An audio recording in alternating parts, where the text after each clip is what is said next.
On today's Into Your Head number 723, BB King at an open mic comedy spot, time travel, toilet issues, the problem with over-explaining, your wall versus my wall, biblical nicknames, retuning a commute, and lots more. Absolutely fucking fantastic. Hello. Into your head.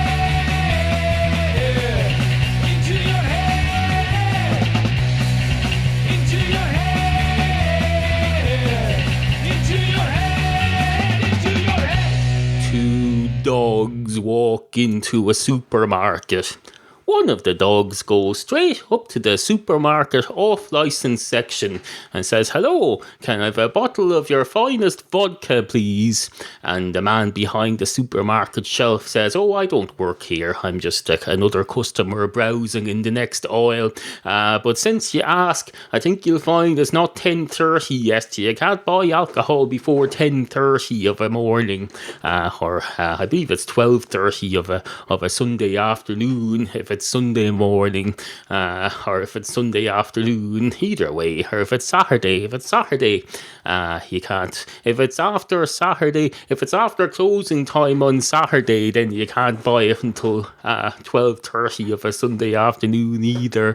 I'm probably over-explaining now. I do this a lot. I over-explain, especially to strangers. You're not even in the same aisle as me. You've just mistaken me for a member of staff. As it happens, I am a member of staff, but I'm off duty at the moment. I'm like an off-duty police officer, except I don't feel the same level of duty towards the public. If I was an off-duty police officer here, I'd feel the need to act as if on duty if I saw something that I could attend to here.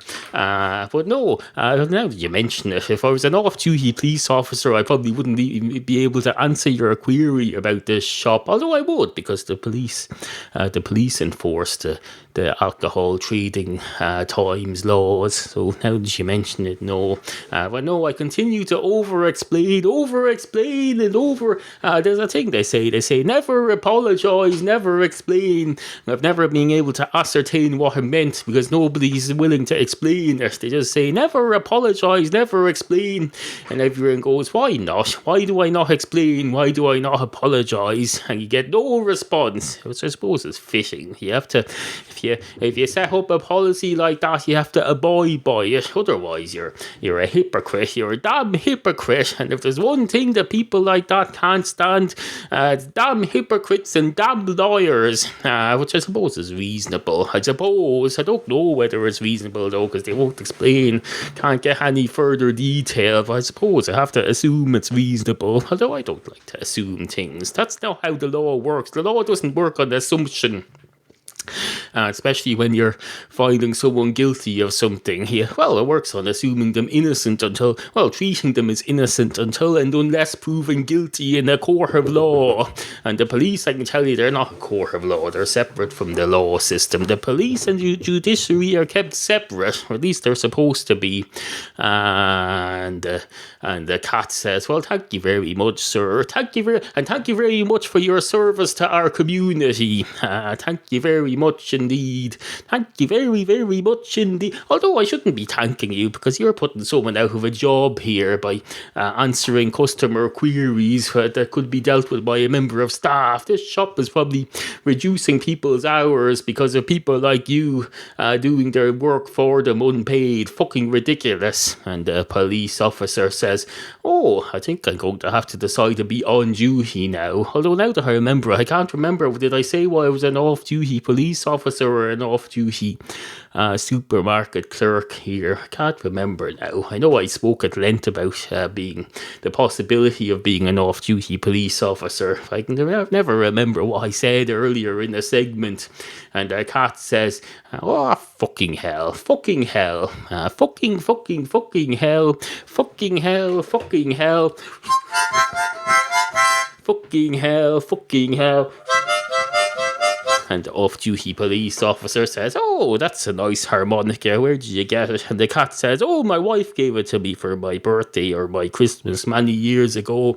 I say my birthday or my Christmas. It's not my Christmas. It's Jesus's birthday if it's my Christmas. Although I suppose, I shouldn't suppose at all. Supposing 3 men were frozen. That's the answer to that. If someone says supposing too much, the correct response is supposing 3 men were frozen. And that'll shut them up, I can tell you, unless they're thick, which I suppose is a possibility.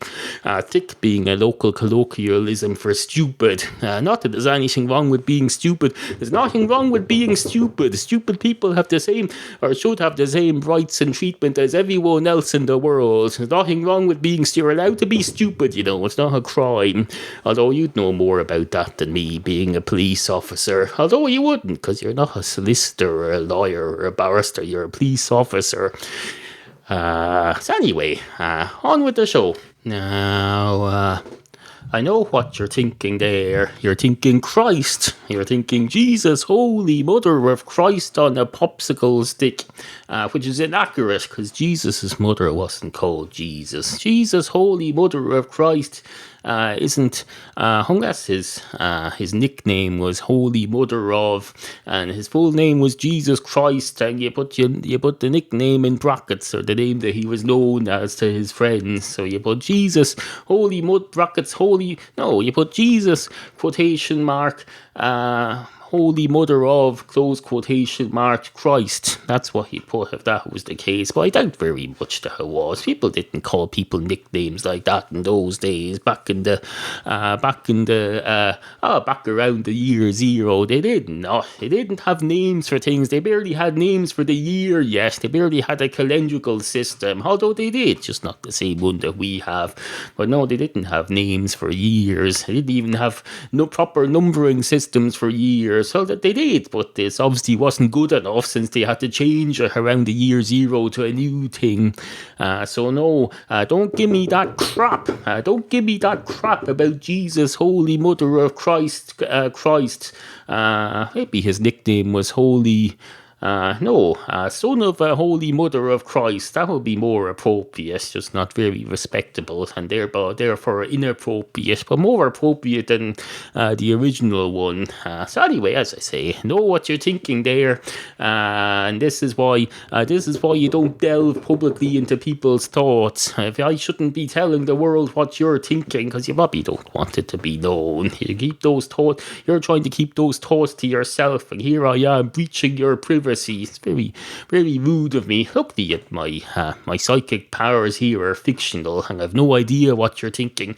If I did happen to spell out what you were thinking there, it was pure coincidence. I wasn't reading your mind at all. I can't read minds. I can barely read the English language. I have to get audio books and have them spelled out to me. Well, I can read. I can read perfectly well. I'm actually quite a good reader. I just can't be arsed reading. I can't be arsed to read a book. There now follows an unsatisfying editing break, in which you hear me jump from one topic onto another without any smooth transition. Other than this is a smooth transition. Smooth as there's the post deliverer in the next estate. Just pulled over to a house at the other end of the Cat Interstate Superhighway wall. Absolutely fantastic. The people in the next estate are getting their postal delivery at 9:15 of the morning. Isn't it fantastic? We got ours, I'd say about 45 minutes ago. 45 minutes, nothing of any interest, not to you, just bills, bills and more bills. My post box, not that I have a post box, I just have a flap in my front door, a broken flap. It's a double flap for insulation illustration purposes, but the inner portion of the flap broke off many years ago due to mishandling by me and possibly by junk mail deliverers too. Over-enthusiastic junk mail deliverers. If you're going to be over-enthusiastic about something, be over-enthusiastic about something that's worth being over-enthusiastic about, not junk mail. Be over-enthusiastic in your opposition to junk mail, as I am. I have 2 signs on my front door. Hold on, those aren't about junk mail. I removed the junk mail ones because you can have too many signs on your door, you know. I already have 2 notices on my front door about sales callers. So I thought having another one about junk mail is overkill. So you can have too many signs up there. It's like when you go out in the front road here. Every 10 meters is about 15 different road signs. There's one saying stop. There's one saying industrial estate left.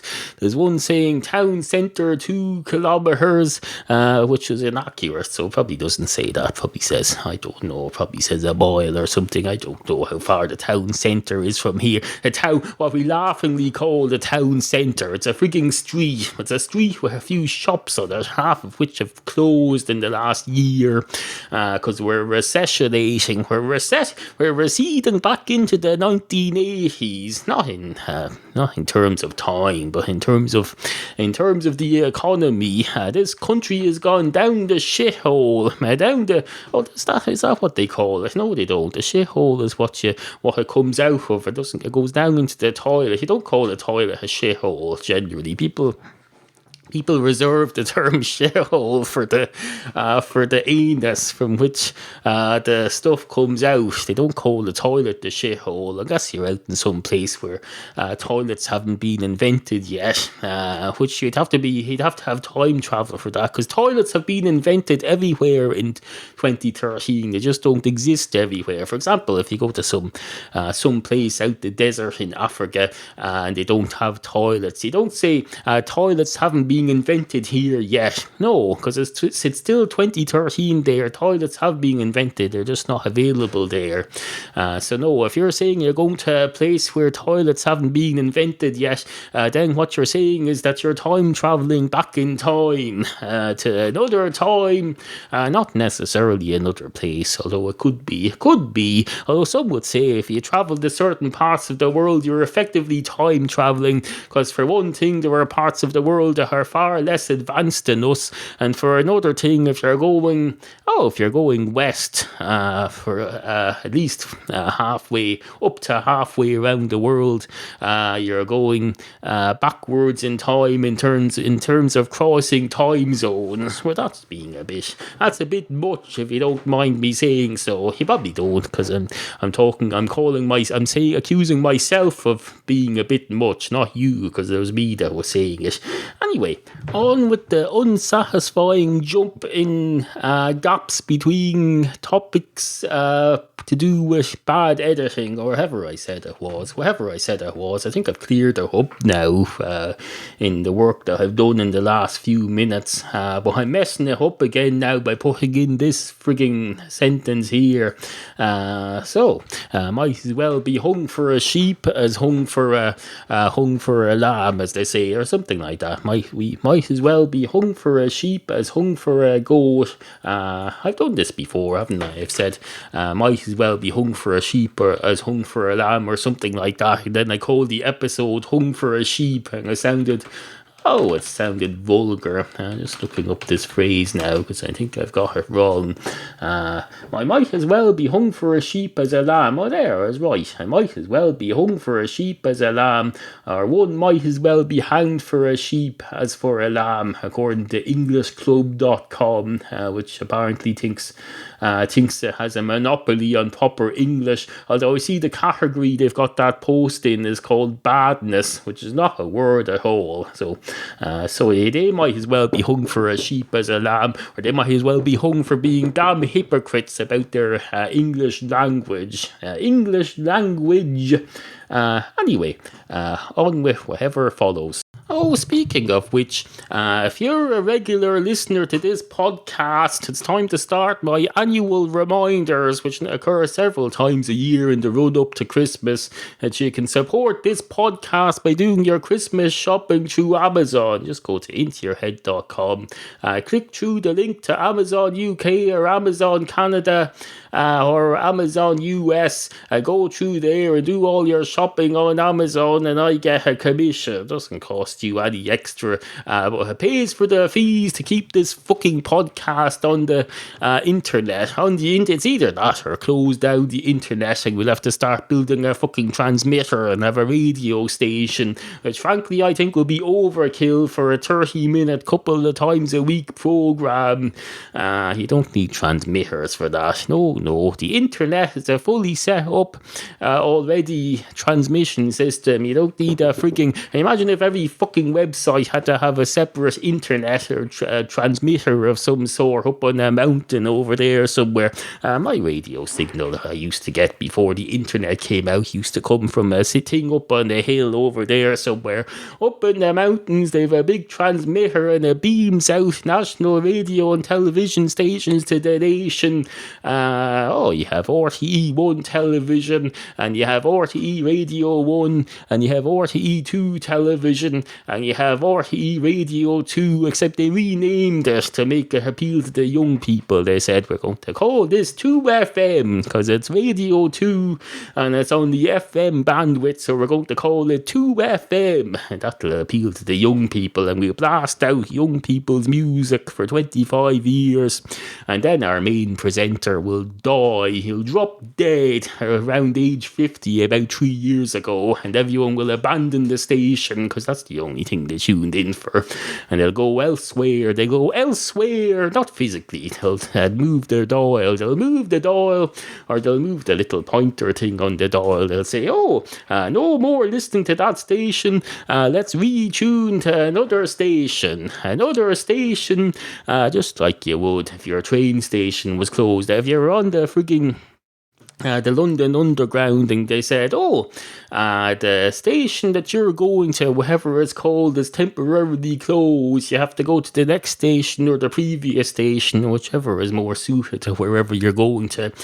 You'd have to say, I better retune my journey to arrive at a different destination. Well, the eventual destination will be the same. I'll have to change my route. I'll have to walk from the nearest station to wherever I was going.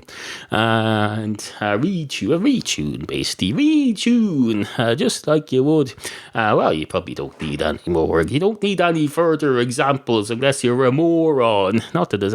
you established already there's nothing wrong with being a moron or being stupid. Absolutely nothing wrong, so it's fine. It's just that you probably won't be listening to this if you are one, because this isn't... this is above you. It's above your level of understanding, and that's perfectly fine. It's perfectly fine. Go listen to something else or watch something else. Go and look out the window and see if you can see one of your cats walking along the interstate superhighway wall, for example.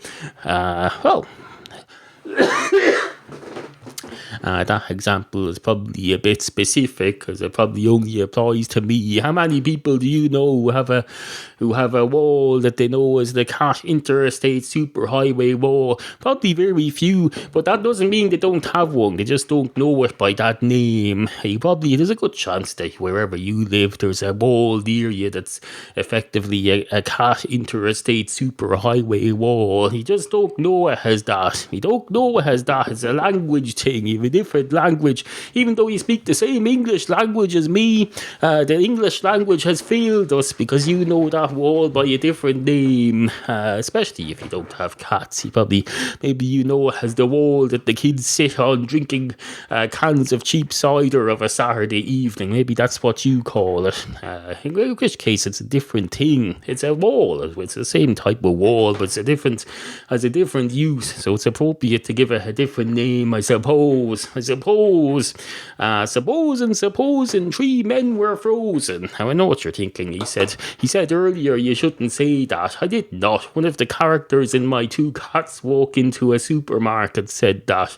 I didn't say that. Wasn't my opinion. The views expressed in My Two Cats Walk Into a Supermarket establishment story are not necessarily the views of its author. So get that into your thick skull. Into your head. Remember, we value the opinions of you, the humble and ignorant listener. Email Neal at studio@intoyourhead.com. Support the podcastual arts at no cost to you. Just click through the Amazon link at intoyourhead.com whenever you go shopping for anything, even if you use Amazon UK or Canada. We'll take your weird foreign money here. We're not proud. Just visit intoyourhead.com and click on the appropriate Amazon banner.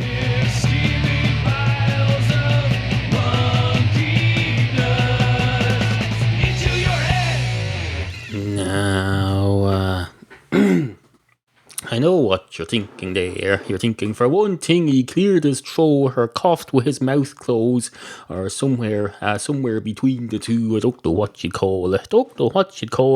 Don't have a list of terms for every type of cough and throat clearing exercise.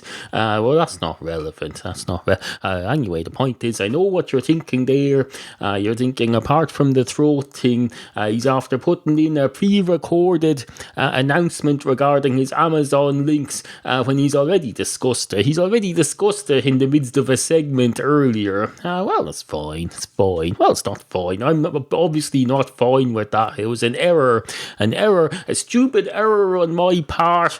Just like your man, the mayor of Toronto, he's allowed to make errors. He's allowed to come out and say, I made an error. I accidentally became a drug user. It was a complete accident. Well, I can do the same. I can say I accidentally advertised the same thing twice in 2 different ways, in a variety of at least 2 different and entirely different ways that only have in common the fact that they use the audio medium. Well, the second way involved my wife. I'm not going to delete my wife, and I can't go back and delete the first way, because then the second way will be the first way, and then I'll be deleting that as well, because that's the first way, and then I'll be effectively deleting my wife as well. So I'm not going to do that. So we'll just have to move on. What's that song by your man, Muddy Waters? Or no, not Muddy Waters. Your man whose guitar has a name, a woman's name, B.B. King. Yeah, the song. One of his newer songs. It goes, moving on. So thanks for all the memories. Something.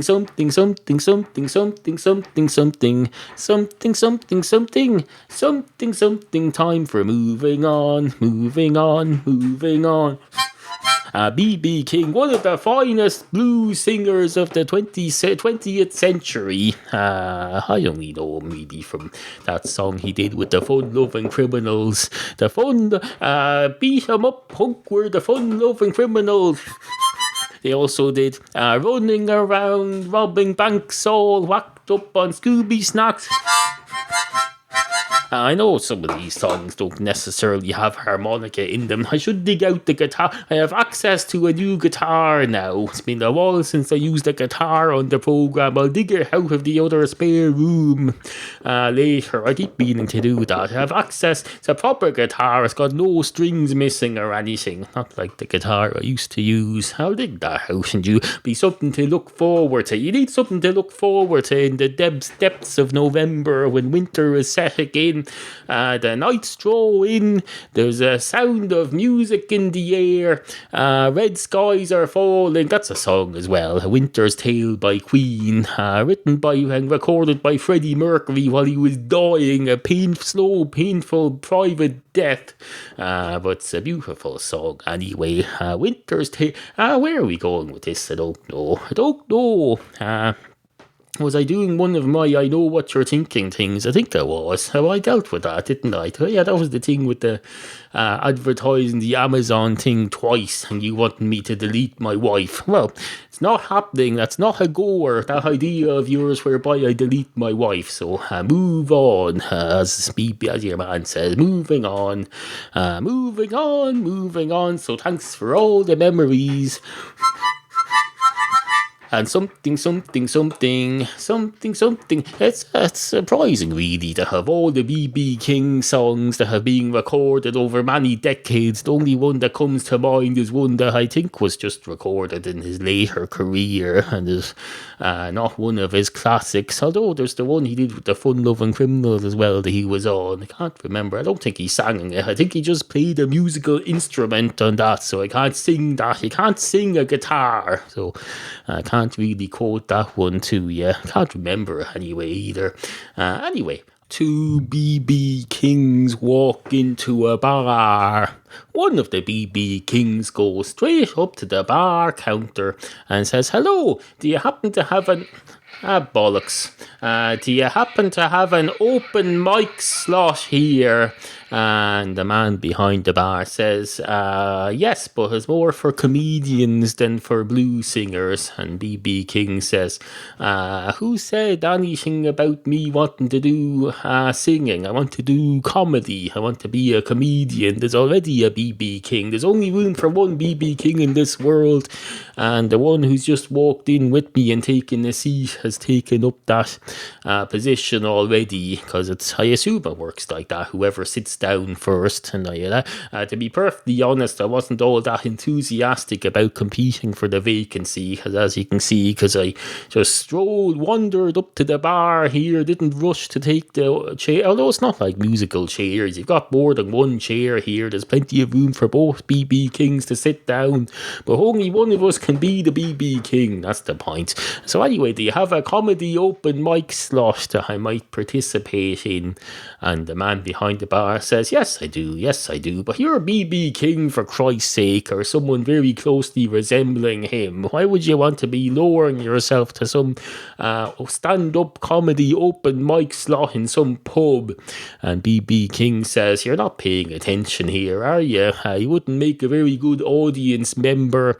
And the man behind the bar says, well, this is a pub. Have you ever been in an open mic spot in a pub? The audience doesn't pay much attention. They're all drunk. They're all shouting up at you, be funny, B.B. King. And then some of the smart asses will say, B.B. King. And then the other ones will say, is that some sort of a language pun? That's a bit intellectual for the likes of us. And someone else will say, what do you mean? And someone will say, well, I assume that's a play on words on B.B. King's name. And then everyone else will go, who's B.B. King? I can tell you there's nothing more depressing than being B.B. King in an open mic spot in some pub in the middle of nowhere and hearing someone drunk in the audience going, who's B.B. King? Do you really want to put yourself through that? And B.B. King says, not really, but you have to push yourselves with these things, or else you'll never amount to anything more than a hill of beans. Not that a hill of beans is necessarily a bad thing. Didn't Jack in that story trade a hill of beans for a... oh no, he didn't. Oh yes, he did. He gave up a cow and he got a hill of beans and he planted them. And if I remember rightly, it caused all sorts of trouble, but at least he had an adventure, a bit of an adventure. Better to have an adventure that's recorded forever in a popular children's nursery story than to just have a cow for the rest of your life. Don't have a cow, man. Have an adventure, I believe, is the term you would use if you wanted to make a term out of it. And the man behind the bar says, I changed my mind. I think you'd be good for the open mic spot. And B.B. King says, oh, great. That's great. It's nice to get the appreciation of someone around you for something other than music. Because music is very last century. I was doing music back in the previous century before the turn of the millennium. It's a bit last decade, or decade before last even. So I'll have a go at this comedy thing that all the young people are doing. And the man behind the bar says, okay, you've talked me into it. And B.B. King says, I didn't want to talk you into it. That's the wrong result. I wanted to talk me into it, or talk you into allowing me to do it. And the barman says, oh, that's what I meant. That's what I meant. I'm not very good with words. Don't worry. I'm just not just a barman. I'm very proud of being a barman, but I'm not a wordsmith. You probably are you? Or do you write your own lyrics? I don't know. Or do you just do the music? I say just do the music as if it's not an achievement. It's a fantastic achievement. And B.B. King says, will you please stop? You're embarrassing me. And the barman says, oh, sorry about that. And B.B. King says, no problem. And the barman says, so if you're not B.B. King, then who are you? And why were there two of you coming in here? And B.B. King says, I don't know everything, just because I'm an acclaimed performer, that doesn't mean I know everything about everything. People make that mistake, they think, Bruce Springsteen said something the other day about famine. He's clearly an expert on whatever he speaks about, because he's someone who's achieved a lot in his chosen field. But that's bullshit.